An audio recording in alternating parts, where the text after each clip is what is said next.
thank you everyone for being part of this session. Thank you for coming in today. I hope you enjoyed the innovation exercise. What I would like to do is just offer a sort of quick recap of what Devavrat and Paul have already shared with us. Clearly, it's a very fast evolving landscape. We don't really know what we can do with AI, where we can go with it, how we can utilize it to the best of its abilities. And so what we're posed with is a question of how can we educate ourselves, how can we educate our companies, how can we educate our leaders, whether they're in the public sector or the private sector, in how to make the most of it. And then in addition to that, there's other aspects of it which we need to consider, which is your application, your utility for AI and all of these new technologies is not going to be the same based on, you could be in Silicon Valley, it's going to be different when you're in the Silicon Oasis, in the UAE, for example. So we really need to take that into consideration as we go along. We need to understand that the usability of all of this is different from the scale and size of different users.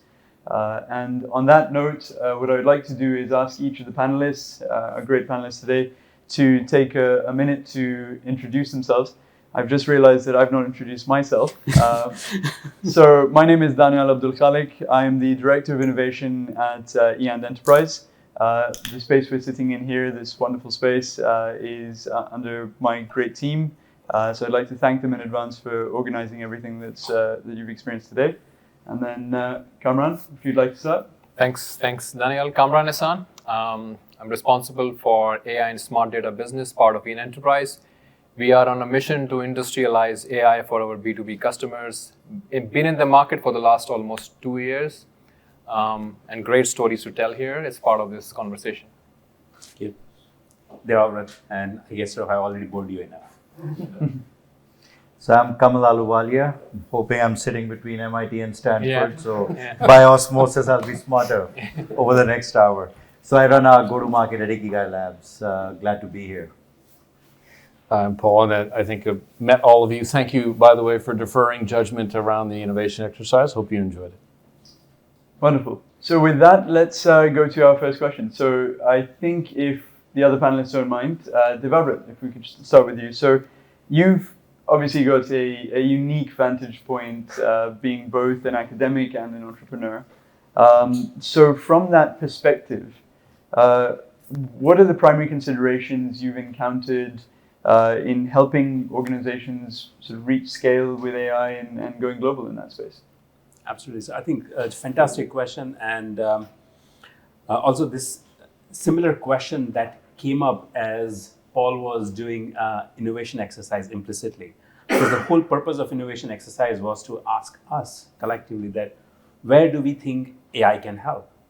Now, as we think about it, at times our everybody's biases do play a role depending on what we have learned and what we have heard. And as academic, again, I feel that education is important. So this is a great time and opportunity for every enterprise to both invest and be aware of what education in AI can bring to their organization. For example, if everybody knew that there's no reason to be fearful about AI, I think a lot of anxiety will go away. Two is, everybody knows that, hey, here is what AI can do, and a lot of things that are mythical about it will disappear instantly. So Skynet isn't real. We're going to be fine then. Absolutely. Okay, it's good to know. My hope, by the way, is that there is no AI bot that will be replacing me before I retire. But jokes You've apart, done the risk assessment. That's correct. Done, yeah. Exactly. So, but coming back to the topic at hand, I think we really need to pay attention, not to explain everybody what is the math behind it, or what is the coding behind it, or what is the technology in a detail behind it, so that people become themselves the builder of AI. But I think understanding from the perspective is very helpful. I like to use this analogy all the time. It's like I was speaking with one of the gentlemen just between transition from there to here, who's standing there. he has a son who is a really, really bright one. And I'm hoping that sort of my daughter, who is 8 years old as well, she's going to sort of learn a little bit of math. So at 6, when she was, I tried to teach her all sorts of numbers, addition, subtraction, all of that is great. Multiplication worked out. Then went to sort of quickly to long form division and hoping that she would do 27 divided by 9. Okay. Well, that didn't work that well. But what did work in the process is that she knew that if she had 27 cookies and there were 9 kids at her home, she would know that she will have to go to an iPad, do 27 divided by 9, and 3 is the number of cookies that she has to give to every child. That means it's about understanding what these things can or cannot do, and I think we need to educate everybody around that.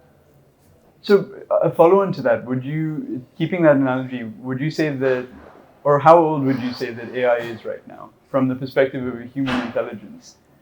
Is it more intelligent than a 5-year-old, or where are we at this point? I think it's a different intelligence, I would say. For example, machines do remember things really, really well. Okay, they can actually process amount of information at scale really, really well. But you see, not everything that humans do is entirely captured by logical system of deduction. See, everything machines do at the end of the day is complete in the logical system of deduction. It's a Turing machine at the end of the day. And as we know, since 1930s, that logical systems are incomplete. And we as humans have ability to do things that cannot be explained by logical systems. So I feel that aspects that are captured by machines that can be processed at scale quickly, logically, I think machines would do really well, versus we have, quotes and quotes, what we call intuition, instinct, my gut instinct. Though creativity, whatever that mean be, I don't think they'll ever be replaced, because I think it's going to be outside logical system. Thank you for that. Kamal, in introducing AI solutions to enterprises, whether it's private or government, and we've got both sitting here today, what are the primary considerations that you've considered in sort of helping them to adopt it in the best possible way? You should keep that button in your pocket. Don't lose it.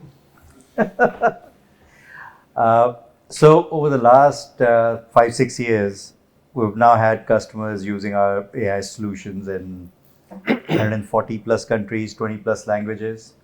I think there are 3 things that have emerged which have been both challenges and how to address that. Number 1 is the data part, and I'll spend a little more time on that. Number 2 is change management. And number 3 is actually how to reprice your solutions in the AI era. So on the first part, here's how I would phrase it. In a sea of data, how do you see data?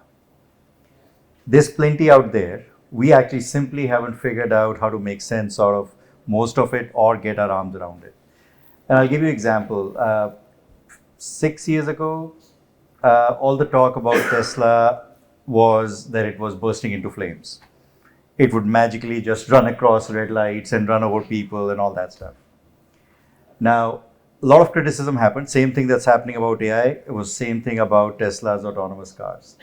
But here's the perspective on where they were going. Each of us in our lifetimes, from the time that we get our driver license, will drive about 1.5 million miles in our lifetime.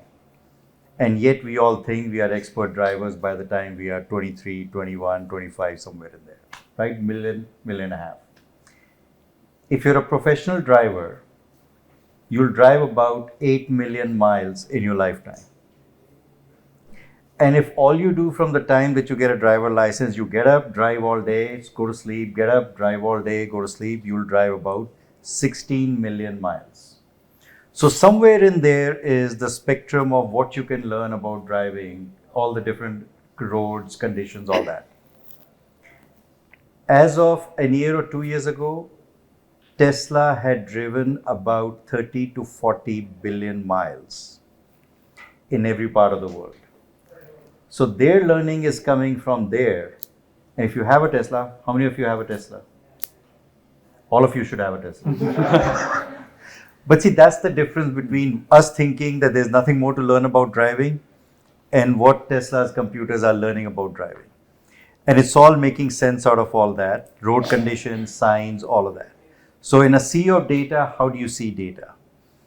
And the second part is, and he touched upon change management, so I'll get to the pricing part next.